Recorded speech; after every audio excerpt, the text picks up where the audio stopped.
beautiful post. Now it's time to introduce our speaker. Reverend John has been giving readings for over 40 years. He has studied both metaphysical and spiritual teachings. His writings appeared in local, state, and national publications. He spoke at a variety of churches and organizations in continental United States and Hawaii on spiritual and positive mental attitudes. He is a practitioner of absent healing. Reverend John has been seeing and communicating with spirits since a small child. Reverend John is a clairvoyant in both physical and trance medium. Let's please give a warm welcome to Reverend John. Thank you, Chris, for that wonderful introduction. You're welcome. My talk today is called Love Your Way to Prosperity. Now, we all could use a little more green in our wallets, purses, couldn't we? So, today is going to be about releasing, forgiving, and moving on. One of my readings that I found in the past couple of days was by Dr. Ernest Holmes, who founded the Science of Mind. And since that's the philosophy I was in earlier in my life, what he said was basically, and I'm going to abbreviate it, if you are only living in the now, if you believe you are in the now, if you know that what you're asking for has already come into your life now, then it shall appear. Now, what we have to do is just remember that, because we're kind of strange creatures, you and I. We'll do things and say, oh Lord, hey, I could use a few extra bucks. Yeah, okay. So, you ever get the bucks? No, because you're always saying, I could use extra. What you want to do is just be thankful for what you have first. Bless it and watch it grow, because now you're going to begin to set your consciousness to I now have, not I now I will have. Jesus didn't teach, pray and beg and beseech. He taught pray as though believing, meaning praying as you know you now have it in your life. So here's what we want to do. We want to make sure that I am the individualization of spirit who is worthy of the highest and the best in life, whatever area it may be. One of my favorite things to talk about is that set before us is the bank of God. Now you're wondering, what is the bank of God? The bank of God is a very prosperous place. I like to use my imagination, so I see this big cloud, and I see the bank of God there, and I see this large table going on into infinity. And on that table, you can take your pick: health, wealth, joy, happiness, etc. It's all there.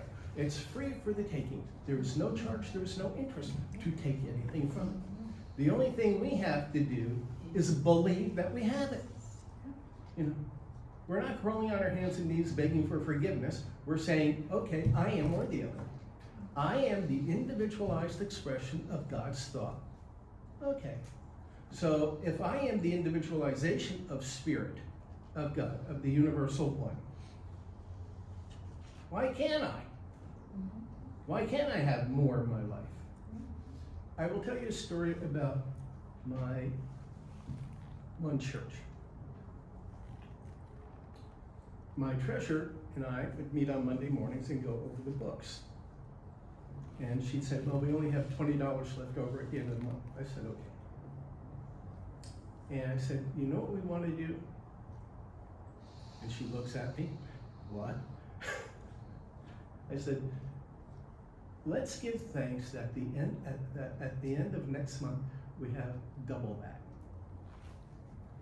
which we did. Same amount of money came in, but we had $40 left over. We finally worked it up to over $100 extra a month. And she says, I don't know how we're doing this. we're bringing in the same amount of money. Yeah. And we are paying the same amount of bills, and yet we have $100 left over. John, and I said, Francis, come on, Spirit does it. We're the ones saying, okay, now we have. So it's up to us we have to have fun. We have to be shown that it's okay to be wealthy, which comes back to the subject of money. Now, there's a little passage in the Bible that says that money is evil. It's the root of all evil, which is not true. It is when you make money your God, that is when it becomes evil. So, anybody here love money just to have money and go and party and have your good time and do things with other people and help other people out? Yeah, sure. Okay, so now, I love money and money loves me and I am a money magnet. Thank you, Father. Right? I am now a money magnet. You're now a money magnet. We're all money magnets. Hand it over. Handshake, not the money. Okay, but what we're doing is believing in ourselves. We're believing and knowing that we are spiritual beings that have life, love, happiness, joy, whatever it is we want in life, we have it now. Because if we keep saying tomorrow, then tomorrow's never going to come. We have it today. And today is the most important day of your life. Today shapes your next moment. If I am having a bad day, which I never do, but if I did, if I did have a bad day, I would sit there, because I'm not going to claim I've had a bad day. But I would sit there and meditate on releasing whatever it is that's irking me, okay? Because nothing really irks me, but besides my wife. But other than that, It's fun. but other than that, it's you're asking for it. 52 years come December. Oh. She robbed the cradle. 2 years, whoopee-doo. Anyway, what I want to do is give you a meditation you can use. Now, this meditation I've been using since the 70s, okay? This is something that came to me, and I'm going to share this with you. I was having some family problems with relatives, and I was getting really upset. And the psoriasis on my leg got worse and worse. So by the time I was done doing this meditation on a daily basis, that psoriasis was gone. You know, just, it's there, but it's like faded out. So I want to share it with you because this is what we need. Now, it's a very interesting thing, and I'm going to tell you something but one of my students told me after the meditation, okay? So let's go within. Kind of close your eyes. Please close your eyes. And this is going to be a visualization, okay? Take a few deep breaths, relax. And you're going to turn to your right. And to your right is a big overstuffed red velvet chair. And go over and sit in that chair. The chair turns around, and there you face a tunnel. And at the end of the tunnel, see this little pinpoint of light. Well, your chair starts to move very slowly through this tunnel.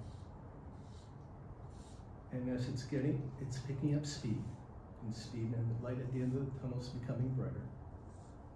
And now you've reached the midpoint of the tunnel, and your chair begins to slow down. And you feel a warm breeze across your face. Soon your chair comes to a smooth and easy stop. You open your eyes and stretch, and you see you're in a beautiful green field. And ahead of you is a forest, alive with sounds and nature. And you decide to get up and go barefoot through this forest and field.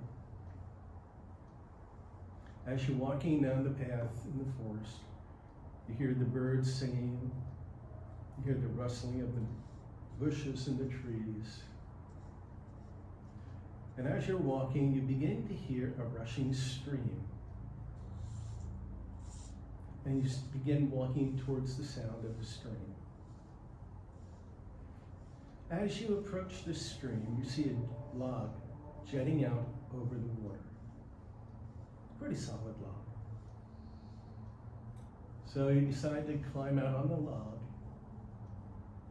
and dangle your feet in the water, because the rushing water is really spirit cleansing.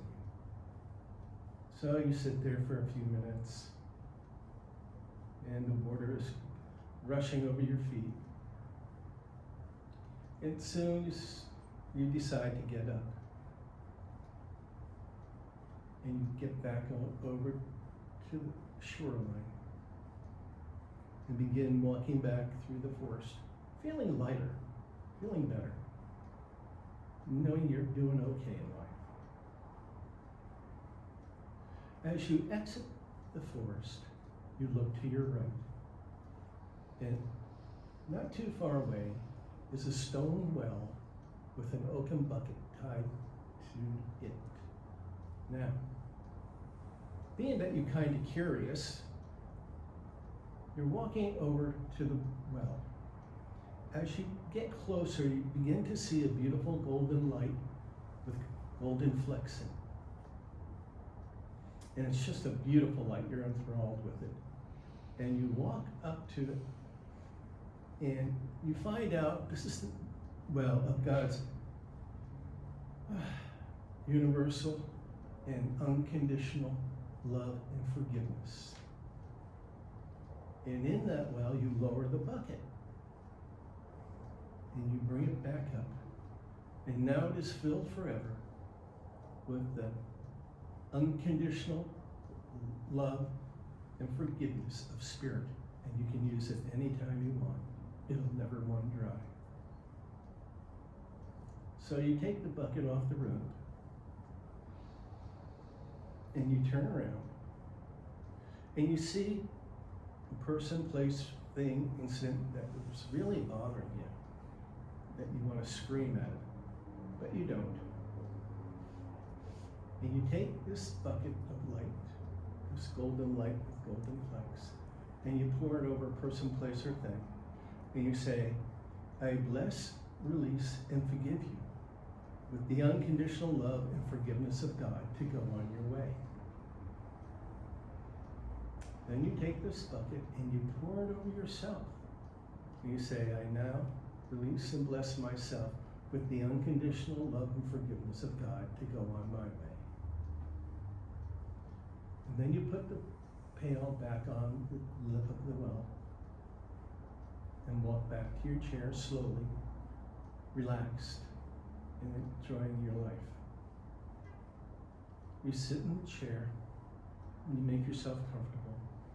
And again, the chair turns around and starts slowly through the tunnel. And as you're going through the tunnel, a breeze is blowing across your face. Now you've hit the midway point, and the chair begins to slow. And it finally comes to the end. Very smooth, easy stop.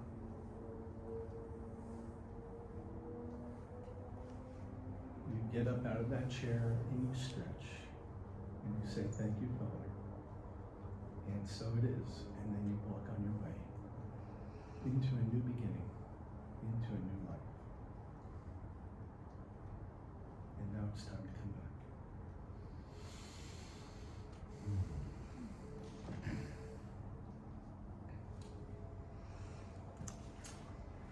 So now that we're all healed and healthy, where are we going for lunch? The idea is that the more we release person, place, or thing with blessings and love of God. It's not ours. We're not the ones giving it. We're the ones using it to release ourselves from whatever it is and blessing ourselves so that we're moving on and they're moving on. You know, boom, two different directions. Italians and microphones don't mix. The thing that you have to remember, such a thing. What we have to remember though is nothing is impossible. Everything is possible according to our belief. If we have a strong belief in knowing, it can happen. But it may happen overnight.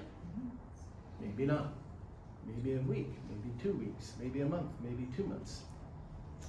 I remember asking for money for the church. I was pastor. And it didn't appear in my life for 3 months. And I'm going, I wonder when it's going to be there. I wonder when it's ever going to be there. And so what came about was that in the 3 months that it wasn't there, I learned a lot. And if I had gotten the money when I asked for it immediately, I wouldn't have done what I needed to do. So it always arrives on time and in abundance. Okay.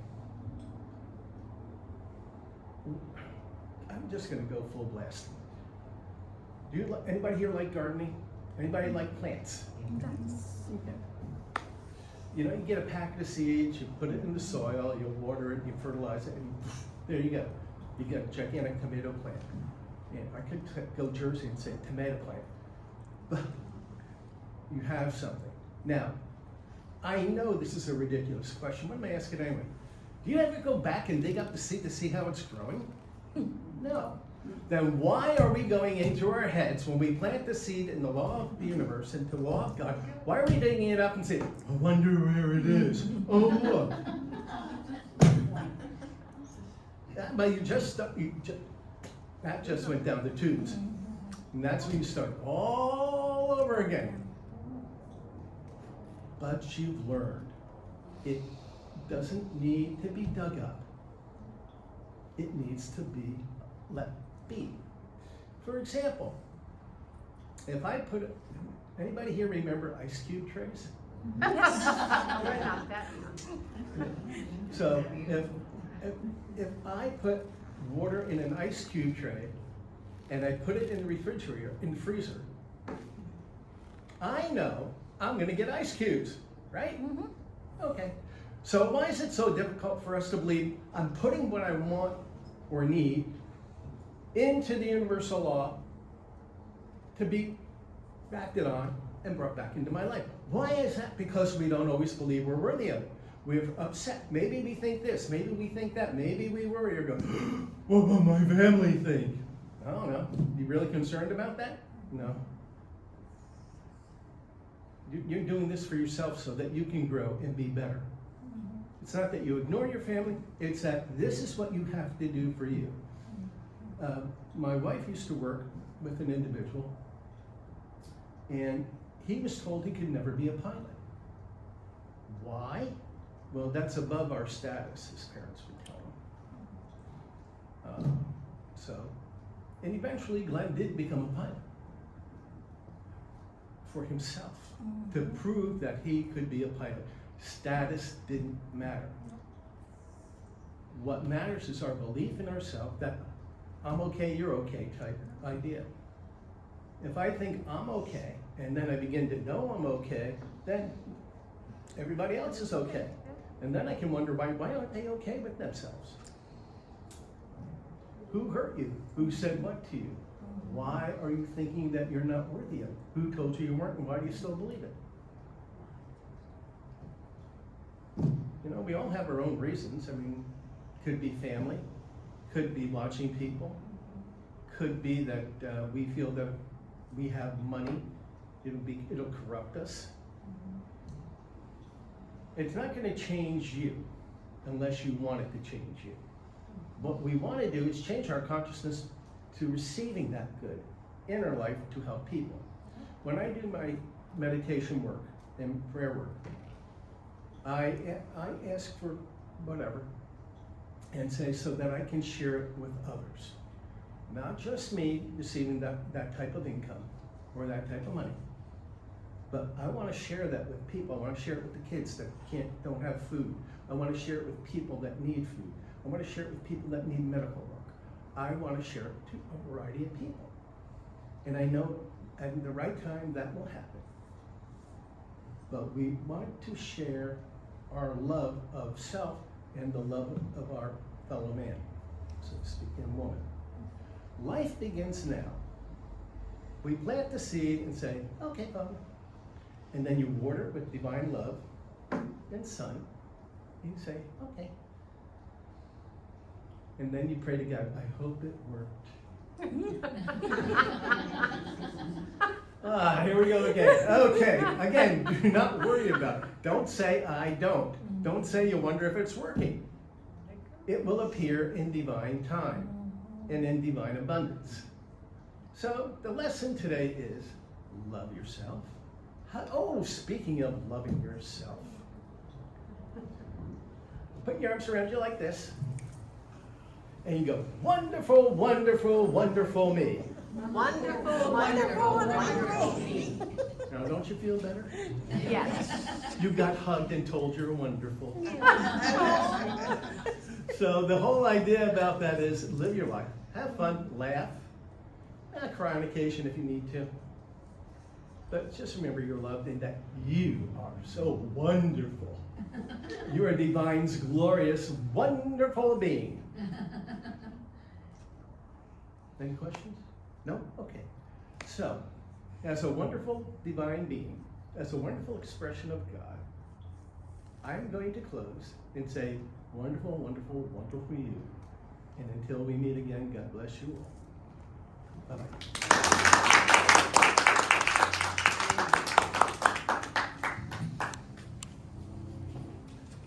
That was a wonderful talk.